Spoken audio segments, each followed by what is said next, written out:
대통령실은 어제 이재명 대통령이 24일부터 25일까지 네덜란드 헤이그에서 열리는 나토 정상회의에 참석하지 않겠다고 발표했습니다. 이해할 수 없는 결정입니다. 이재명 대통령은 그동안 실용 외교를 강조하며 우리나라 국익이 최우선이라는 입장을 지속 밝혀왔습니다. 과연 이번 결정이 국익에 최우선을 둔 선택이었는지 의문이 듭니다. 대통령실은 불참하는 이유로 국내 현안과 중동 사태로 인한 불확실성을 들었습니다.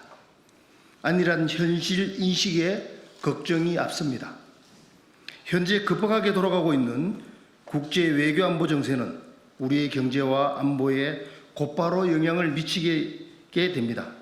지금과 같은 강 건너 불구경하는 듯한 태도로는 이 위기를 극복할 수 없습니다. 중동 사태 외에도 북한의 우크라이나 전쟁 불법 파병, 미국과의 관세 협상, 미국의 국방비 인상 요구 등 어느 하나 우리에게 시급하지 않은 사안이 없습니다.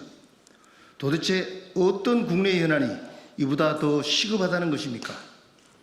가장 시급한 것은 이재명 대통령이 나토 정상회의에 참석해서 G7 회의에서 성사되지 못했던 트럼프 대통령과 만나 서로 소통하는 자리를 가지는 것입니다. 우리 대한민국에서는 어느 누구도 트럼프 대통령을 직접 만나 그의 생각과 입장을 들어보지 못했습니다. 직접 만나 트럼프 대통령의 의중을 떠보고 협상 전략을 준비해야만 관세 협상, 국방비 인상 요구, SMA 문제 등에서 우리의 국익을 지킬 수 있습니다.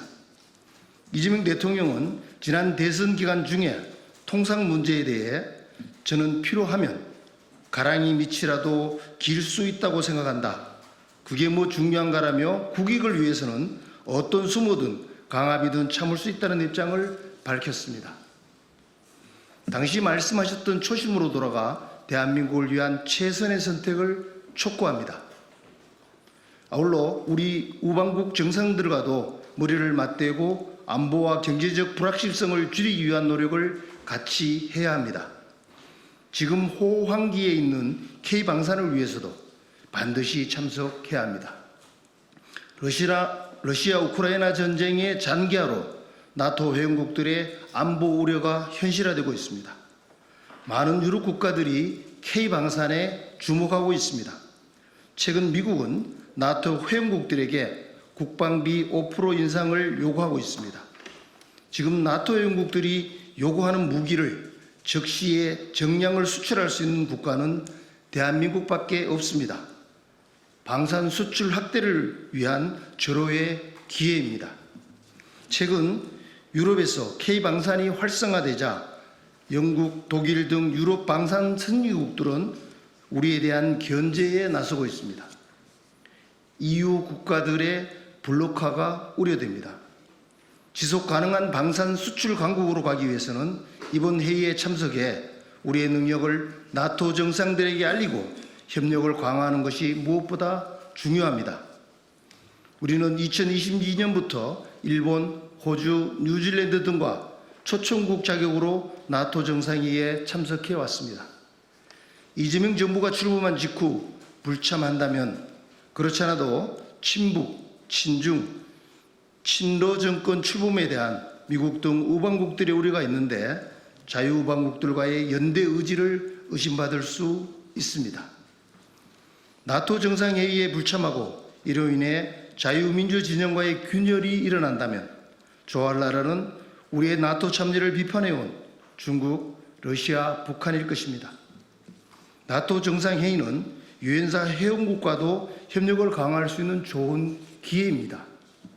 유엔사 회원국 18개 국가 중 나토 회원국은 10개국으로 무려 절반이 넘습니다. 이들은 6.25 전쟁 당시 파병 또는 의료 지원을 했던 국가들입니다. 이들 국가와 정상 차원에 만나 공감대를 갖는 일은 중요합니다. 이재명 대통령은 국가끼리의 외교는 쌍방에게 모두 득이 되는 길을 택해야 한다고 주장해 왔습니다.